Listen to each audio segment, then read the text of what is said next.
What up, YouTube, and welcome back to another episode of 7.3 liter truck stuff.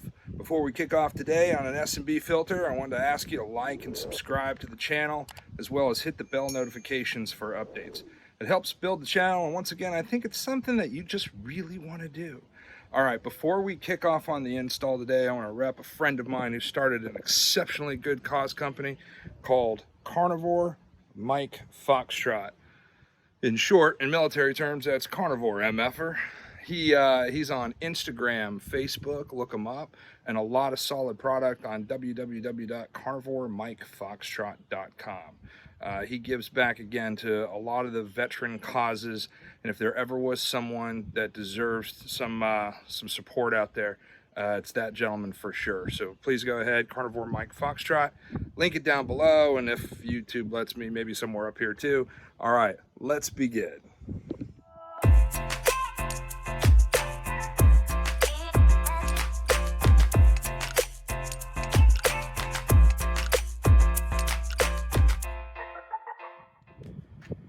In terms of instructions, S&B provides this piece of paper now. You take the phone and take a QR code here, and it links you straight on over to updated instructions for your specific vehicle, and it gives you an option to go ahead and print them out.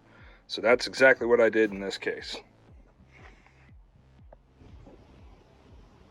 First things first, we're going to go ahead and disconnect these batteries. I noticed that this is starting to get pretty worn out, and that's just unsat for me, especially with how much work I do on this truck, and I don't need it fully stripped. So I went ahead and I picked up these guys to go ahead and replace the negative sides on both the batteries, so we can continue the work in a much easier, squared away fashion. Because you guys know me, I don't like nasty, and that looks nasty. Side note, if you guys haven't seen my LED light install, it is the middle of the day, 2-3 o'clock in the afternoon. Weather's like 70 degrees, almost summer, and that light is still beaming. Those LEDs are awesome. Okay, back on task. I went ahead and disconnected not only the negative, but the positive to the battery that's on the driver's side nearest to this old air filter that we're gonna go ahead and take out. And as you can see, I put the plastic gloves over top just to prevent, I don't know, any cross-contamination of the electricity. So any way that this thing can touch and electrocute me, I'm gonna get rid of. Also, something of note, this is still beaming, and that's because there's two batteries here. I know you guys know this already, but for what it's worth, taking off one does not mean that the electric current in this truck is completely shut off. So I'm going to go ahead and take off this negative terminal over on the passenger side as well. In order to get this battery out, down here, I used an 8mm. It's a small extension, and we'll take her off. All right, with this part loose, just pull this piece out, and the battery will come with it. Something I want to point out, so now that the battery is out, you've got a clear shot at this steering fluid. Go ahead and top this off now.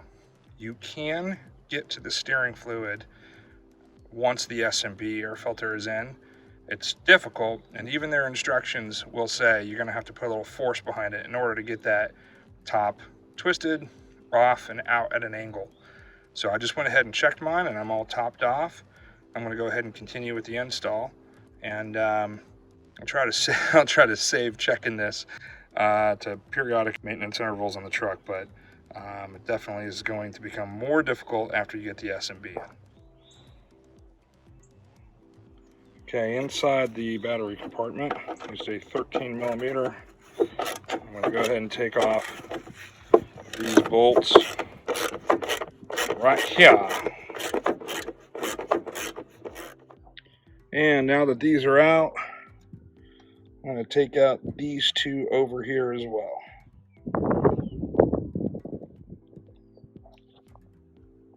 Okay, now that I've removed these two bolts right here and these two bolts right here with a 13mm socket from inside the battery compartment, I can take this aftermarket piece, slide that air filter over, opens up this area, also gives us an opportunity to be able to just pull this right on out. All right, with a flathead screwdriver, I loosen that up, and I'm gonna go ahead and remove the cold air intake. All right, with the battery compartment out, as well as the cold air filter, get an opportunity to see what we have going on here. And we can even check out the wicked wheel that I had installed when I had the turbo put on. Looks good. Not seeing any issues at all. All right, this is day 2 of the install. I'm doing a couple other mods at the same time, so yeah, we're back. Absolutely nothing happened last night other than a little bit of rain, and of course the temperature dropped 25 degrees. So thanks, Virginia. Let's keep moving here. Okay, now we're going to put these retaining clips in.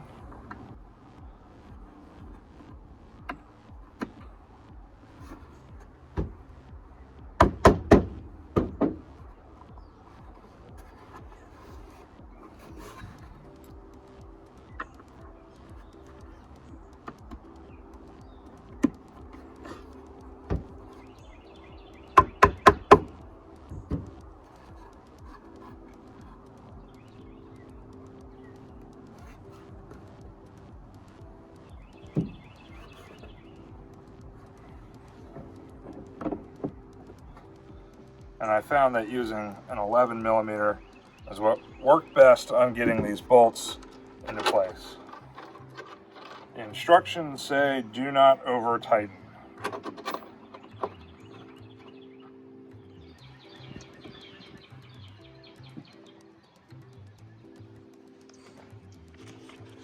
Secure the battery tray to the snorkel. The next thing we're going to do is take these bolts, drop it into a washer. The top of the bolt I found works best with a 13mm. I'm going to drop them in here, here, here, and here, securing the battery tray to the snorkel, and using a 1/2-inch wrench, we're going to secure the locking nut underneath and put them into place.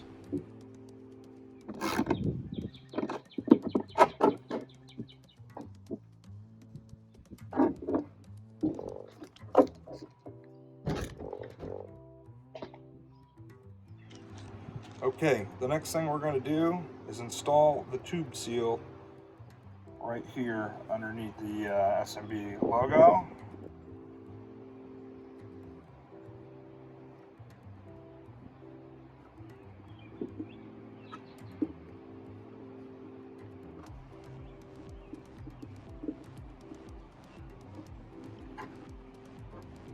Next step is to install the fender seal onto the airbox. So it is the smaller of the two, more this shape than the oval shape.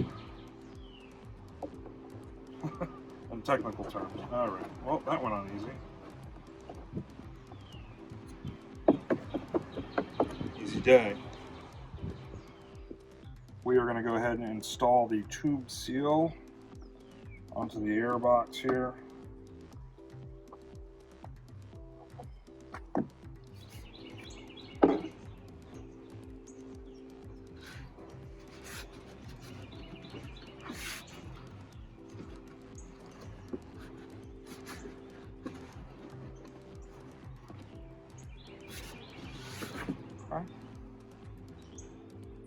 Okay, at this point, we're going to connect these two hose clamps to the coupler and then slide it on the intake tube past the two stop beads according to the directions.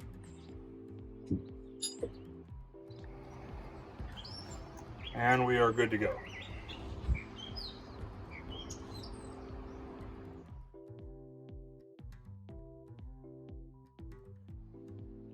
Okay, for the next portion of the install, we are going to take an M6 bolt, a split washer, one of these large washers,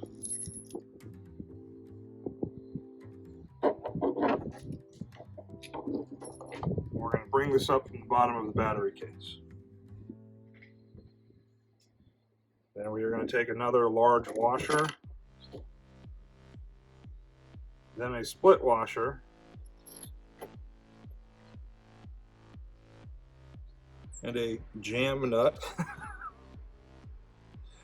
Oh boy. And we're going to tighten the jam nut onto the M6 bolt.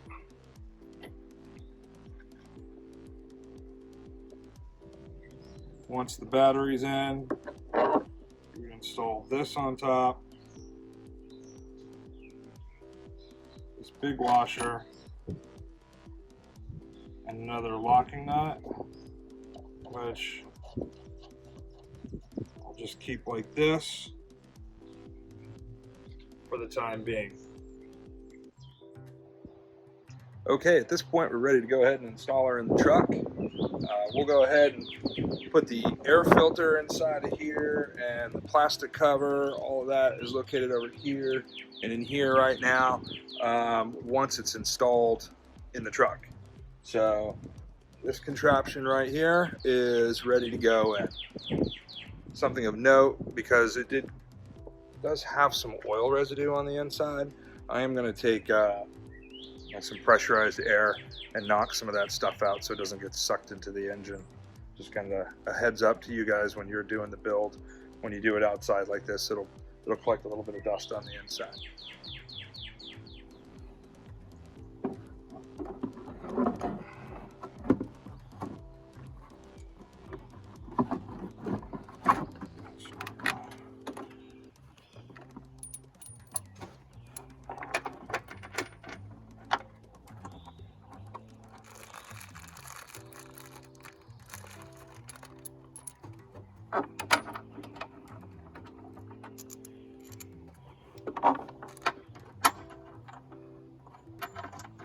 Okay, a couple tips here.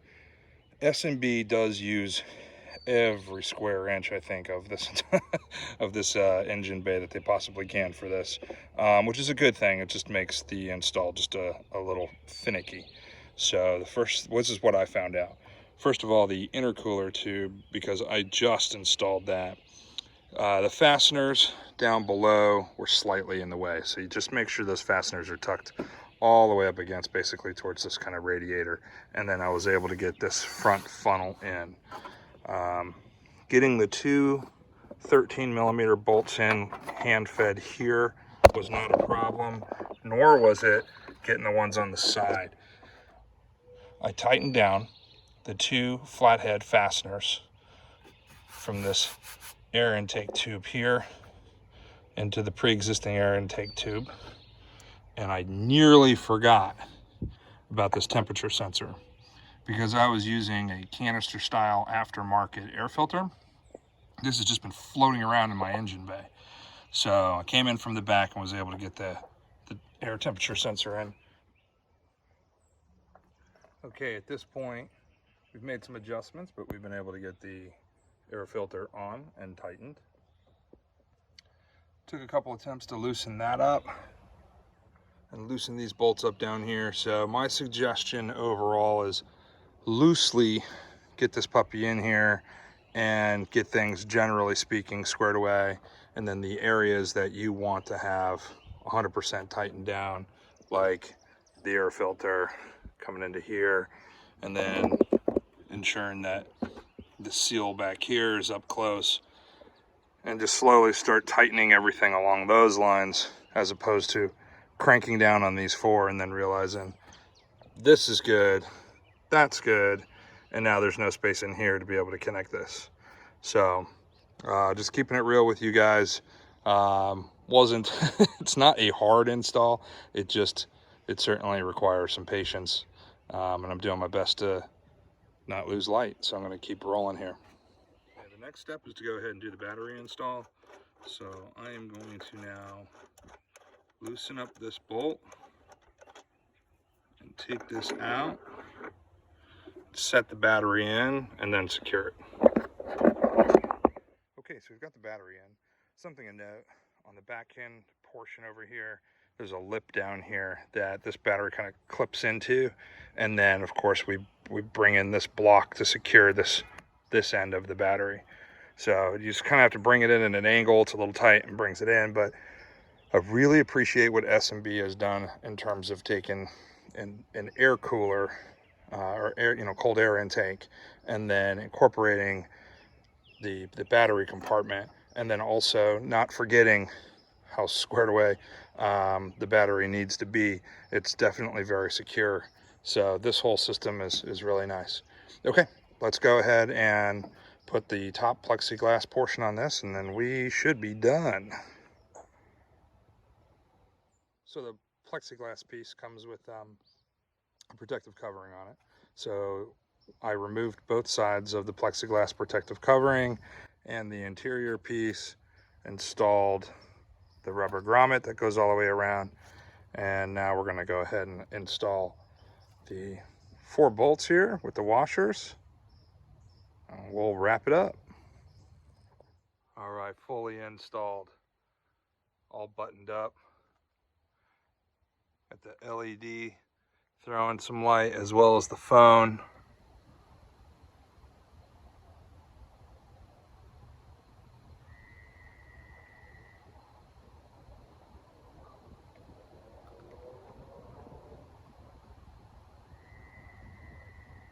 So this is going to be a cold start. This truck has not started for 3 days, so obviously it's also not plugged in. Temperature's been up and down, and this is going to be the first start of all 3 things: the S&B air filter, the the hot side intercooler pipe wrap, and the AIH delete. So we'll see how she starts up. I'm looking forward to it.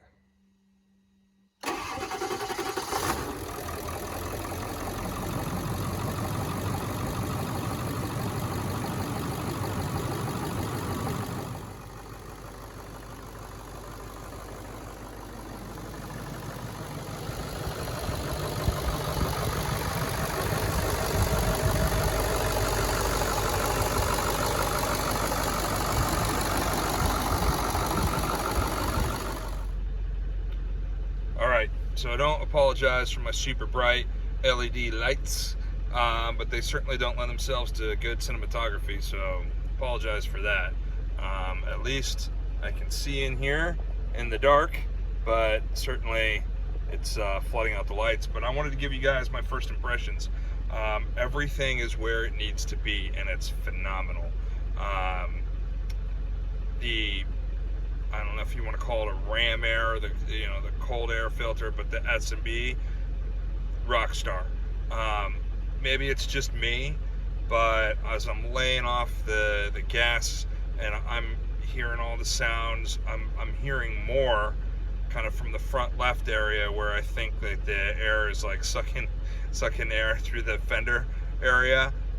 It's phenomenal. I mean, I don't think you can make the truck sound any better, and it does. The performance is where it needs to be for sure. I'm looking at a solid over 30 psi. I got that for sure. Exhaust temp, idling now, it's less than 300. At the most, when I was giving it some gas, I was at 7. Trans temp right now is just over 120. I'm just kind of giving you my general gauges. Gas is always at 0. Oil pressure looks good. Coolant looks good. Batteries are on par. So even though I'm wrapping up the S&B air filter, the reality behind it is I did the intercooler wrap, AIH delete, cold air filter, and then I'm still kind of getting adjusted to having the coolant filter on there.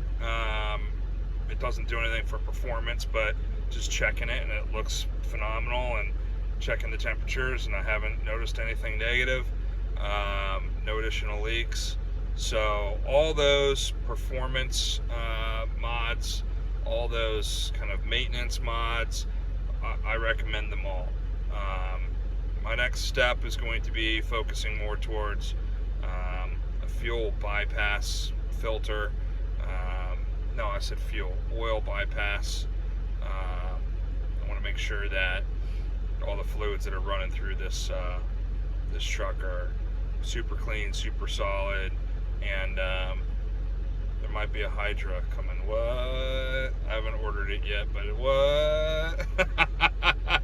Everybody says they're phenomenal. It's the best mod ever. So I feel like I'm missing out with all this stuff, and I don't have a Hydra. So we'll see where that goes.